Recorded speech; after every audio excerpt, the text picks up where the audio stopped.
And we are so excited to have Ty Eschenbaum from the A1 Development Solutions down in South Dakota. He's joining us from Sioux Falls. And please kindly forgive any of the woofing you hear in the background. My sheepdog puppy is having a fit, but don't worry, he's good. He's just being a little barky. So we're going to have a great conversation here today, and just some quick housekeeping items here. We will have questions held to the end if possible, but we do have the chat box open if you have any urgent items that need to be addressed. So I'm going to cut this introduction short here, Ty, so if you wouldn't mind introducing yourself so there's no barking in the background here. Thank you so much, everybody, and welcome. And we will be drawing the door prizes at the end of the event here, and then we will contact you via email. And thank you so much to our sponsors, the North Dakota Corn Council and the North Dakota Soybean Council. Take it over, Ty. Sounds good. I'll do a sound check first. Can you hear me, Amber? Perfect. Okay. Yeah, thanks for having me, Amber, and the North Dakota Livestock Alliance.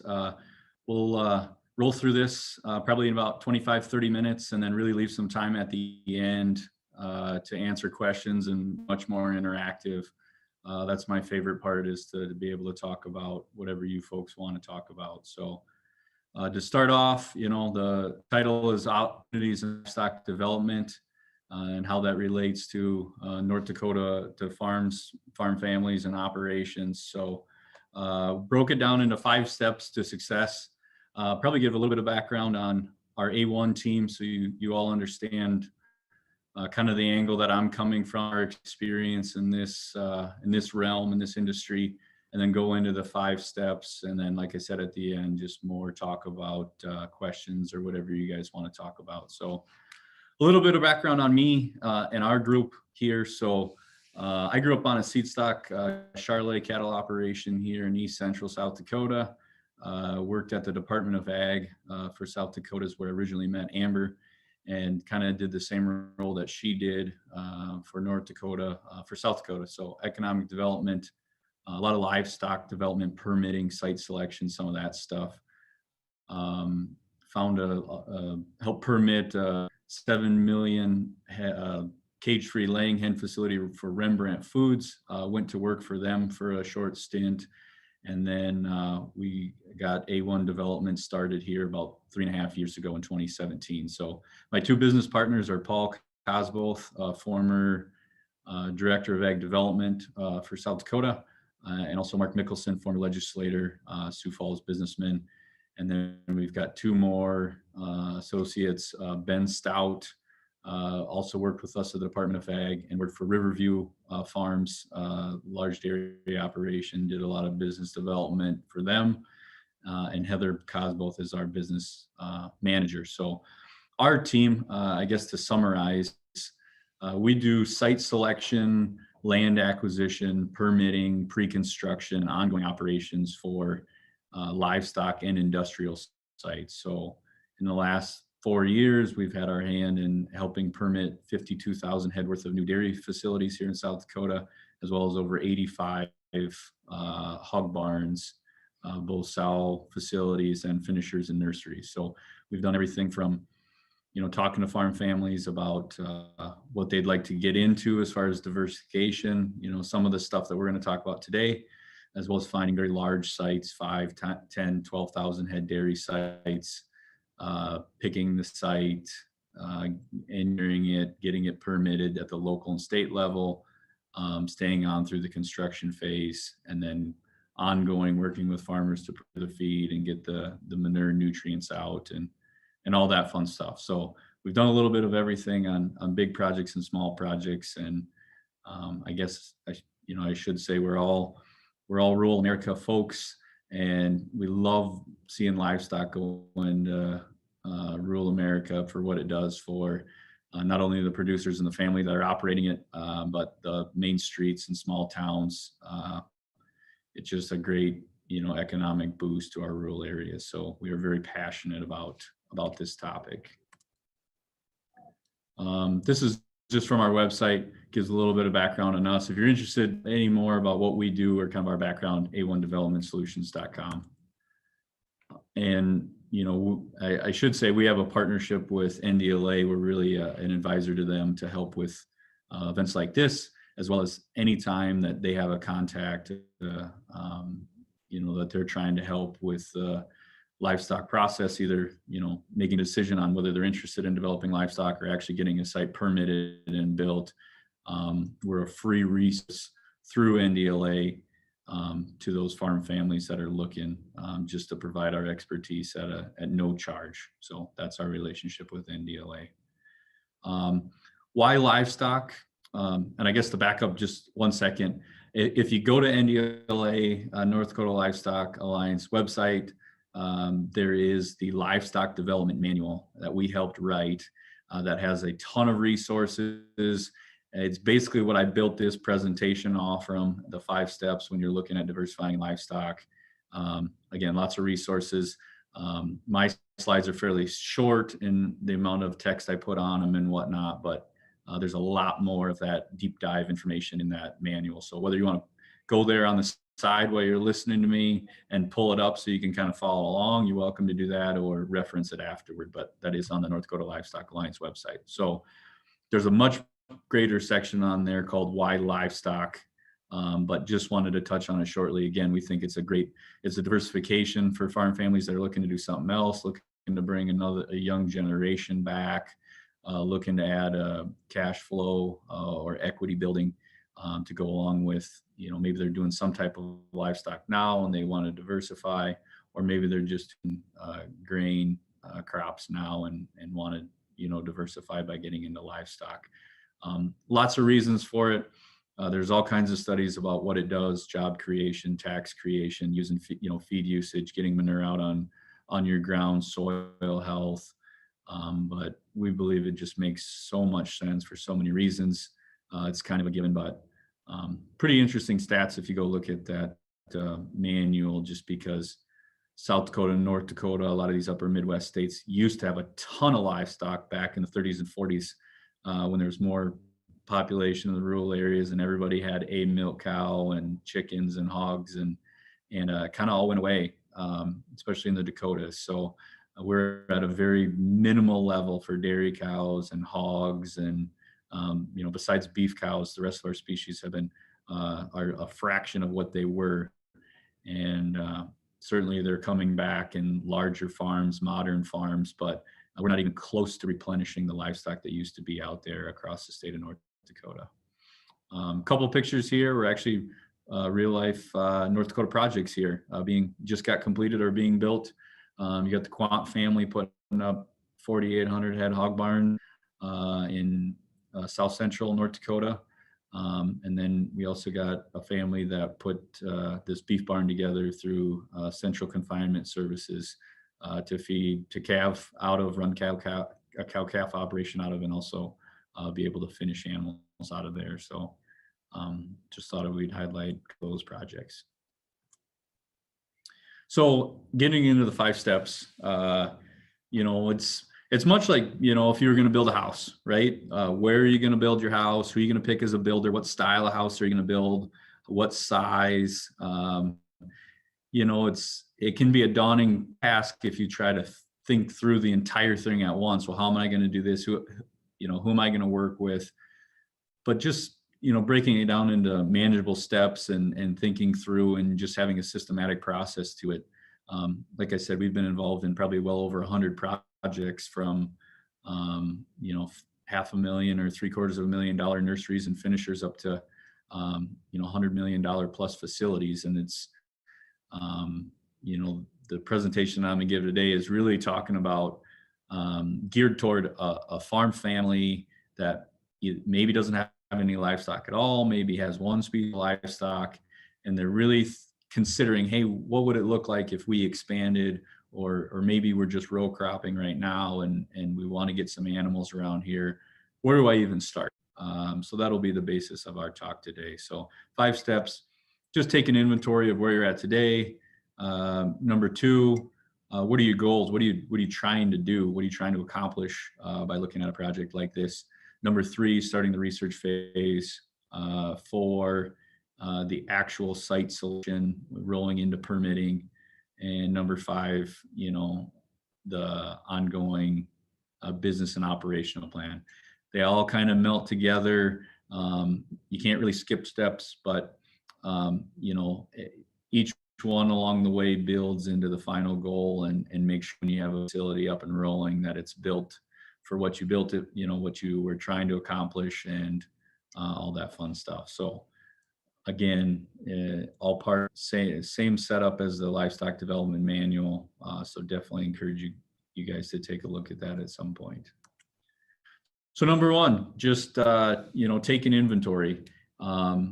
It's fairly straightforward of why you would do that, but actually getting producers to sit down and get even if it's just a legal pad and a pen, or sitting down with your family to talk through, right? What is your land base? How many acres do you own? How many do you rent? What do you have for labor resources? Do you have young folks coming back that join the farm and are going to need a job? How many years out are mom and dad or grandma and grandpa from wanting to retire, and you don't have their labor anymore?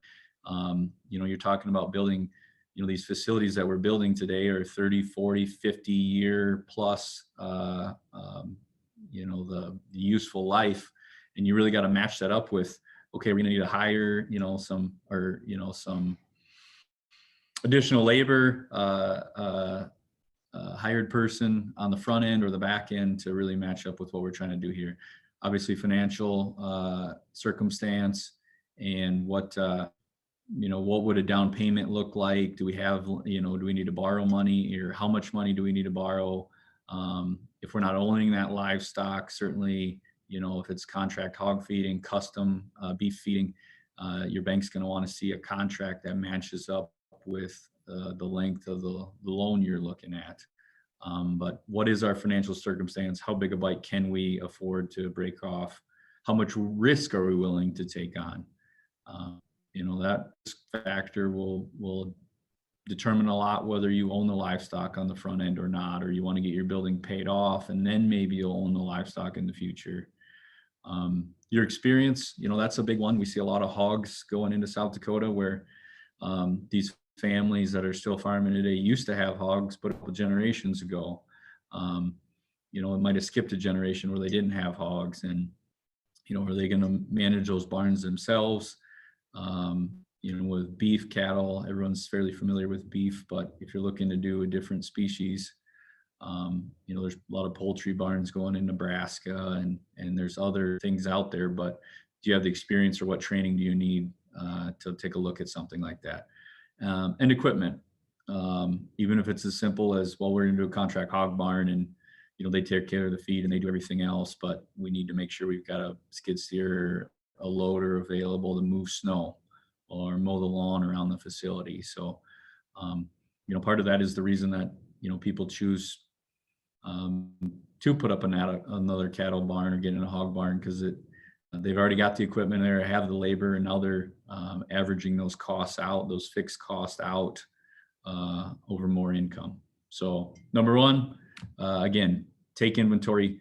And again, there's a ton of resources out there. North Dakota Livestock Alliance, extension services, and talking to other producers that are already doing some of these things where you can take inventory of your current operation. Number two, define your goals, right? Is it, you got a young person coming back, you want to diversify, you don't like the ups and downs of the grain market and want to feed some of that yourself and have more control? Is cash flow the biggest thing when this thing has to cash flow from day one? Or cash flow, we're doing okay, but we'd rather build some equity or have a project that builds equity quicker. There's all kinds of goals. And when we sit down with a farm family for the first time, it's probably a mix of all of these. Yeah, of course we want to have income. Of course we want to build equity. We want to have a good retirement plan. It's a mix of all of them. Different families, different operators probably need to prioritize different things. And that certainly plays into when you're looking at a project or start building out a project, because whether you're doing a nursery or a finisher or wean to finish or putting up a deep pit cattle barn, They all require different amounts of capital on the front end, different amounts of labor, different amounts of management. So really just, if you can really kind of put in order and we go through this process with producers, and number one is, we got a ton of land around. We're really wanting to figure out something to get manure on our ground, because we know the soil health and we know what it's going to do for our yields and long-term for us farming. Farming is number one. We really want to get manure out there. That opens the door to all kinds of things, including investor barns, an investor-owned barn that maybe they don't even have to own, as long as they have a site for it and they want to get the manure off of it. The most important is bringing a son or daughter back to the operation, and they need a source of income. So if we can really label those out, 1, 2, 3, 4, that really helps define the rest of the process. Step 3, this is where you do your research. If you've already taken your current resources into account and you defined your goals, it's naturally leading you toward, probably already have some inclination that, well, we're a cattle family, we really want to put up a cattle barn. Or, we've been hearing a lot about hogs, we want to get the hog manure, we don't care if we own the barn or not. You're probably headed down a certain direction of what you're trying to vet out. So when you enter the research phase, which we see too often, people jump into the research phase and they didn't clearly sit down and talk through and communicate with the entire family what step 1 and step 2 was. Current resources, what are we trying to do? They usually just skip to step 3 or try to do step 2 and 3 all at the same time. So I encourage you to really get 1 and 2 down and honed in. Let's go to 3. And there's all kinds of resources out there. And again, in the Livestock Development Manual, we kind of spell this out a little bit more in depth, but certainly engineers are looking at sites and topography and where a good site would be and what are, permitting, setbacks. North Dakota Livestock Alliance does a ton of that, helping understand what your local ordinances are, how far you got to be away from neighbors. Don't build it over a shallow aquifer, where the floodplains, all these kind of things. These fall into, a bucket of an engineer. Builders, they have all kinds of costs. They can help, cost options on what kind of facility you want to build, how many bells and whistles do you want it, how automated do you want it to be. And they certainly help with some cash flows and some of that too, to help justify the cost of their building. Lenders, that's where you're going to be talking to your lender and, get there, have communication with them. Are we able to do this? Does our balance sheet and P&L support this? How does that all tie together? Extension is a huge resource on, what's the manure worth? How can we value it? How much commercial fertilizer are we displacing by having manure available? All these different steps with all these different entities is really what the North Dakota Livestock Alliance and A1 as a partner are here to provide. We know a ton of builders, we know a ton of engineers, we know the extension folks, we know the soil health folks. If you don't already have kind of a team, we can certainly, we're very neutral. We don't have any set builders or lenders or anything we work with, but we can certainly help give you a list of ones that we know are doing a lot of work in North Dakota or have had success there. So the research side, nothing that you might not, nothing that you wouldn't expect in this step. I also like to say that you don't need to recreate anything. You don't need to go build a hog barn that no one's ever built before, or a beef barn. One of the best things you could do is just go see some. Almost any producer is going to be, in my experience, is going to be arms open to show you what they built, show you what they did, why they made the decisions they did, why they went the builder they did. So if you're looking at a beef barn or a finishing barn, a hog barn, go see some, go tour one, get a feel for how they're built, and you'll learn a ton about how they're cash flowing, what their costs are, what some of the sticking points are, where they're having problems. That's probably my number one advice when it comes to your research phase. Number four, this is where we really get into the site selection. As you get closer to probably at this point getting an idea of we want to do a bed pack, 1,000 head beef finishing barn that we're going to contract, finish out of, or custom feed out of, I should say. So now you're really getting into the site selection, and maybe you already, on the front end knew exactly that you had a really good spot for one, but this is where, again, you maybe engage an engineer at this point, or at least North Dakota Livestock Alliance. Like I said, we can point you in the right direction of shallow aquifer maps, topography type stuff. Every county is going to have different setbacks from your neighbors, from private wells, from cities. They're all a little bit different. But finding a good site, that works for what you're trying to do. There's all kinds of considerations. If we're looking at a large site for beef or dairy cattle, you got to take nutrient feed acres where you're getting silage or haylage or dry hay or whatever bedding from into consideration. Are you raising all that? Do you need to buy some? Most contract hog barns, the feed is coming from a mill. It's not your feed coming directly off of your ground. So feed acres aren't a big deal, but nutrient acres, we got to have enough manure for this ground to go out on. And whether you're buying feed or selling manure, if you have enough yourself, and now you're buying feed or selling manure. So what do those agreements look like? And sometimes you're getting or not getting for the value of a manure in a contract hog barn is a huge hit to your cash flow, and how well it's cash flowing or not cash flowing. That manure gets to be a little bit of a profit center that determines your rate of return when you're doing a finishing barn. But certainly, there's utility concerns. How close is electric? How close is water? Are we getting rural water, municipal water? Do we need to, drill a well? Distance to the nearest road, and all these things get to be pretty tight. We looked at a lot of sites.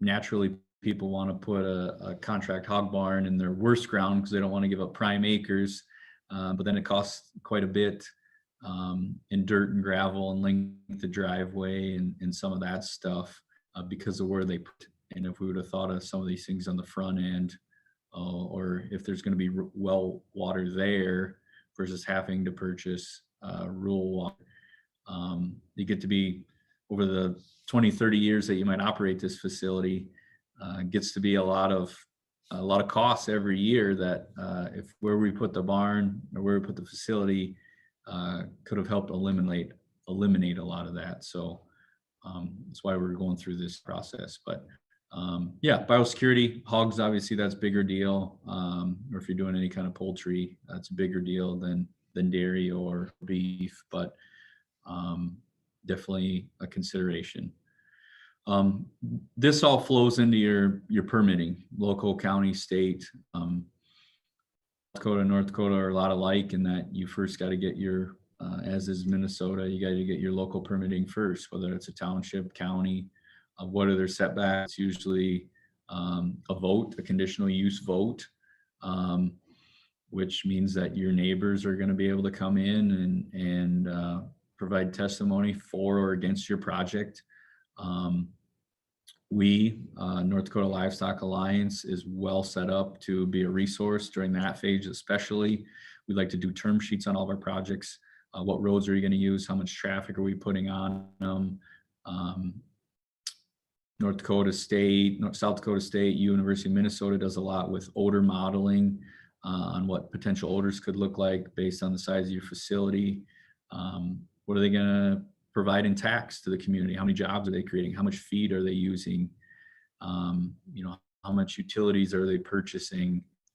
What's the economic impact? If we can get that into a 3-4 page document that we're providing to neighbors, county commissions, township board members, community members, to help build support on why your facility, why your family is looking to do this, why it makes sense, what modern facilities look like. Do we need a tour?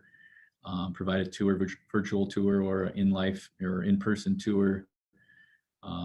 Some of the names, we can do all those things to really be a proactive and positive. We tell all of our producers that are putting up a barn, you're not doing anything wrong. You're providing a means for your family. You're building a modern facility, which is going to add to the North Dakota economy and job market there. We just got to do a better job of telling our story. So again, that North Dakota Livestock Alliance is a huge resource for that. And again, on each of these phases, the site selection phase, we could have a 3-hour seminar on site selection alone. But certainly just thinking through some of the things that need to be done and reaching out to the right resources to help you on the front end is going to save you a lot of time and money in the long run. Number 5 is your operational plan. This is kind of where you're transitioning from, like permitting research, what all I need to do, what steps do I need to do it in, to actually filling out permitting applications, engineering, having your engineers develop your site plan, going through that list of, we got to have a nutrient management plan that's got to go to the state. We got a local permit we got to get going into the state permit. Maybe we need water rights permit because we're drilling a well. This is all the things that we need to get. Obviously, your lender, you're talking about your financing, and is there construction financing that rolls into more long-term financing? How does that match up with the timeline of the project? You're choosing your contractor, signing those contracts, coming up with a timeline of when the facility is going to be built, so when you can start taking in your cattle, custom hog, or contract hogs. There's always a milk date, a fill date, hogs in the barn date, that all this is lining up to. And then ongoing management, and that's where who's getting the manure, do we have enough ground, do we have enough feed, who's going to manage the facility, all kinds of things there. And again, the resources that are available between NDLA, extension, other operators can help, with all these things. So I've said a lot, and feel like I'm talking to myself when I'm just looking at the computer and can't see any of you guys, but I might just stop there. I don't have any more slides or anything, so I really would like to get into questions from you folks about any of those steps, or what we see, or any of that stuff, to try to make this interactive here for the last 15 minutes. So I don't know how I can't really see everybody. Amber, I don't know if you can. I don't know how you normally do this, if you had them raise their hand in the comments or whatever, but I'm ready for questions. I would say they can go ahead and just unmute themselves, or if they have a question, they can actually enter it into our chat box. And I see we do have a question already in the chat box from Nathan Pesta. He is saying, where do you see potential for growth in North Dakota? Yeah, so that's a good question. Our experience comes from South Dakota. Projects in Minnesota, we've done projects in Iowa, we've done projects in Nebraska, and we've helped with a handful of projects up in North Dakota. The end market is a big thing. Obviously, you have a lot of beef cattle in North Dakota. We see a lot of contract or cattle barns, deep pit or background cattle barns going up in North Dakota, because you have markets there. You have the kill plant in Aberdeen. Hogs and dairy get a little bit tougher just because of where the milk plants are and where the hog kill plants are. We've seen, in South Dakota, we've seen 75,000 cows added in the last 10 years and growing.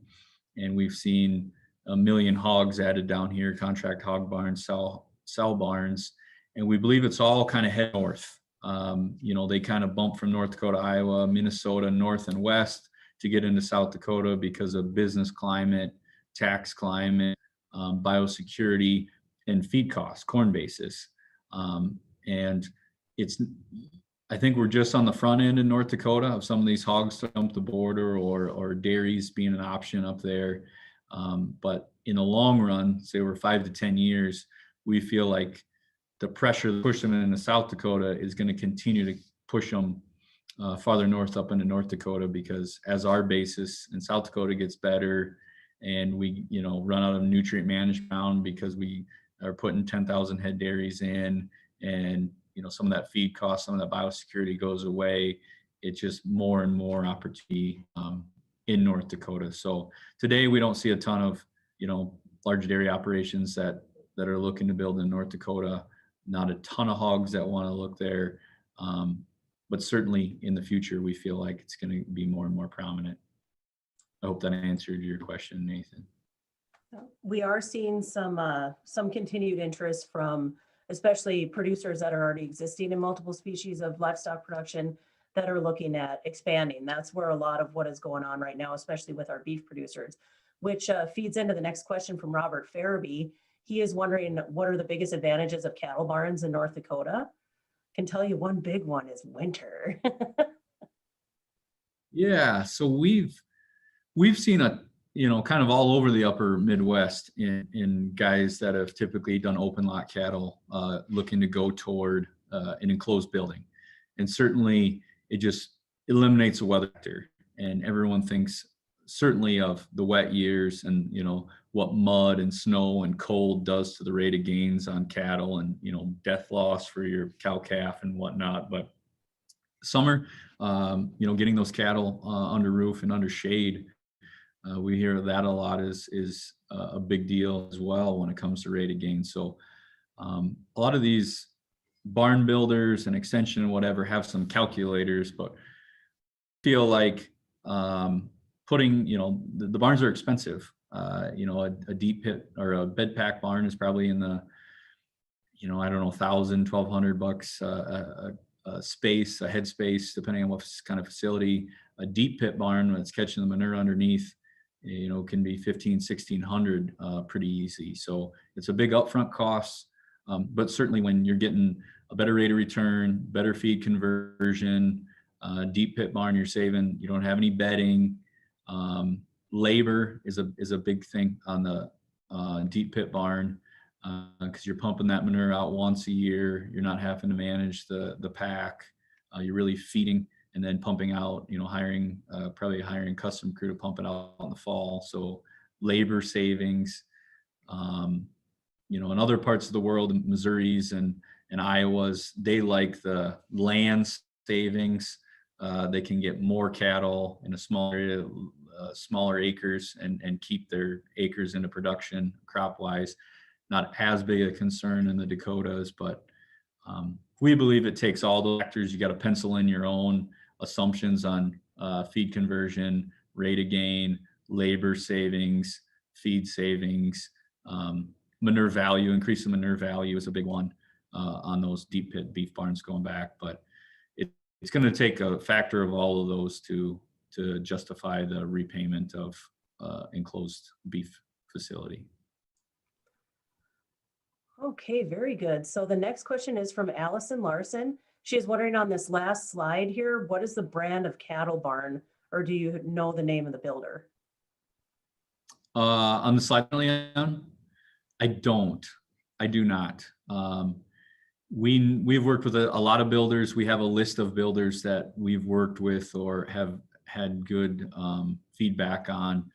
Certainly something that we could provide directly to anybody that's looking at building a cattle barn for sure.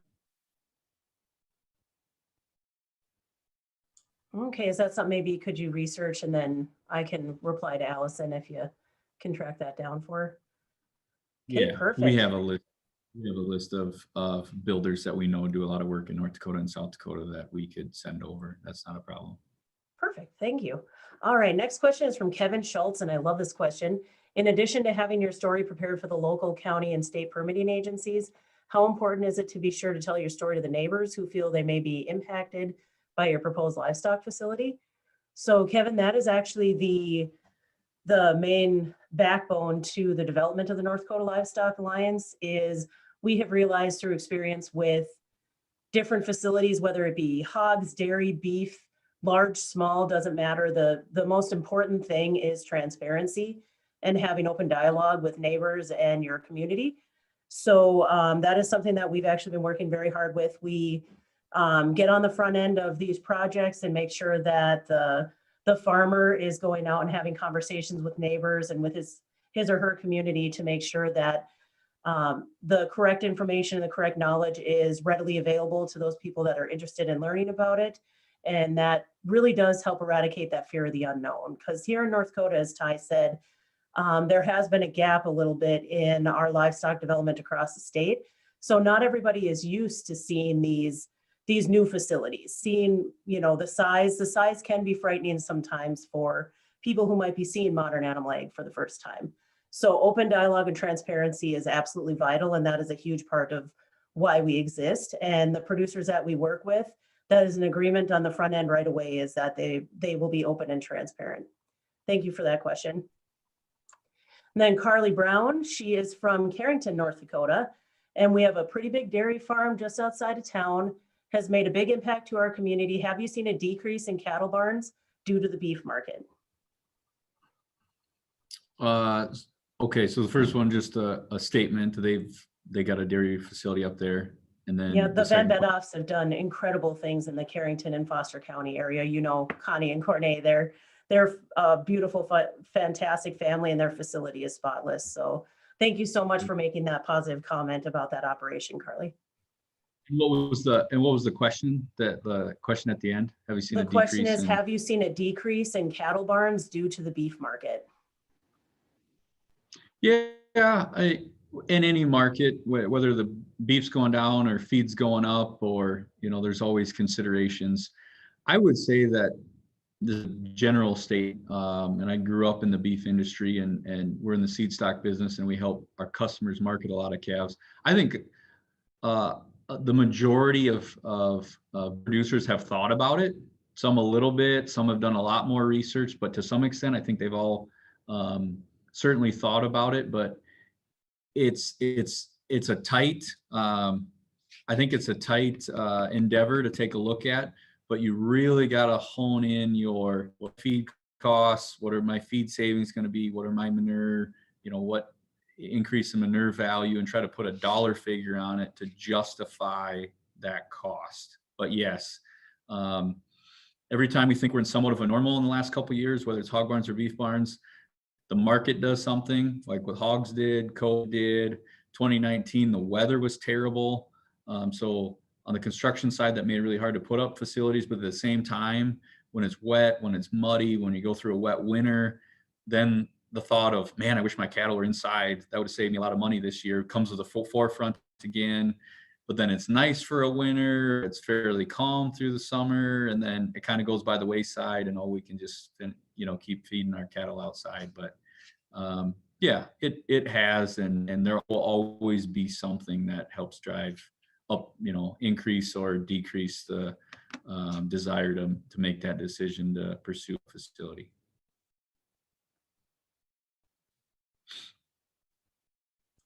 Okay, so I just see a few comments, but no new questions in the chat box here. But I would like to add a few little tidbits from throughout the conversation. The North Dakota Livestock Alliance does have producers of multiple different species of livestock that have offered to be mentors for new producers, or even producers going through generation changes or expanding their operations. So for instance, North Dakota has new pig farmers. They've never raised pigs before, and they'll be getting animals in their barn at the end of January here. So they actually connected with pig producers in the area to help walk them through the whole process. And that mentorship has really been vital to them moving forward in their process. So if you feel like, well, I don't want to do this alone kind of a thing, there are mentors out there that we can connect you with to help you through the process. And also I see North Dakota Stockman Scott Ressler is on the phone here. He heads up that 319 cost sharing program. So if you have an existing facility you're looking to modernize or change, that is something that you can definitely talk to Scott with. Sorry to call you out there, Scott, but saw your name and had to do it. The North Dakota Department of Environmental Quality is the regulatory authority for the state zoning process, and they will do a free pre-permit site review. So if you are thinking about doing an expansion or new development, They will actually come out and vet your site for you before you do any large financial investments in that site. So they can tell you if there's any immediate deal breakers or anything that would cause an issue if it doesn't meet setback, or if there's an aquifer or nearby waterway or something like that, that might be a deal breaker for it. So that is available through DEQ. And then also on our website there, and I see Bank of North Dakota is on the call with us. On our website, ndlivestock.org, under resources, we have the Department of Agriculture's financial and incentives summary. So that goes through the programs, including Bank of North Dakota and multiple other different resources across the state that can help with the financial side of things. So, and one last thing, little bug to put in your ear, is we are hoping to have a new hog facility open house in the second week of February. We will be sending invitations out to the same email list that we sent this information out to. So we're hoping that as long as construction continues on time, and construction, but it's looking pretty good so far, knock on wood. But we're hoping that second week of February that we'll be able to welcome some folks in person, and then also do a virtual aspect for it too. So we'll kind of do a little hybrid open house. So thank you so much for participating with us today. This was recorded and we will be posting it on our website indefinitely. So you can refer back to this if you're looking for more information. At any time, always please contact me, and Ty Eschenbaum is also available through us, and he's always open to talking livestock. Gotta say, the guy loves his job, right, Ty? I do. So if there aren't any other questions or any comments, closing comments there, Ty? Yeah, I would just say that we're not trying to overwhelm with this presentation or the information. It's very doable if your family's looking at it, or whatever. The resources are out there. It's our job to block and tackle for you as you look to do something like this. And from the financial side, I know Amber mentioned the resource sheet that they had put together, but there's all kinds of leasing options on facilities. Farm Credit's got a lease back option, so it helps the capital down payment. They're doing longer terms. Interest rates are really good right now. And there's different beginning farmer programs, guarantee programs. So don't let that, we'd never be able to afford it, is definitely able to overcome some of that. So certainly reach out to Amber, reach out to us. We'd love to help. Our goal is to keep family farms thriving and our rural areas thriving across North Dakota by adding livestock. Thanks for having me today. Perfect. Thank you, Ty. And if anyone is interested in getting the Livestock Development Manual hard copy, just shoot me an email and I can throw one in the mail for you. Other than that, it is actually downloadable off of our website. So it's whatever works best for you.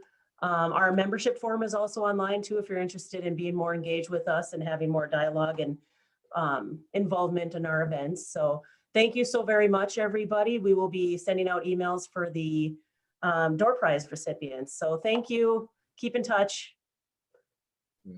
Thank you.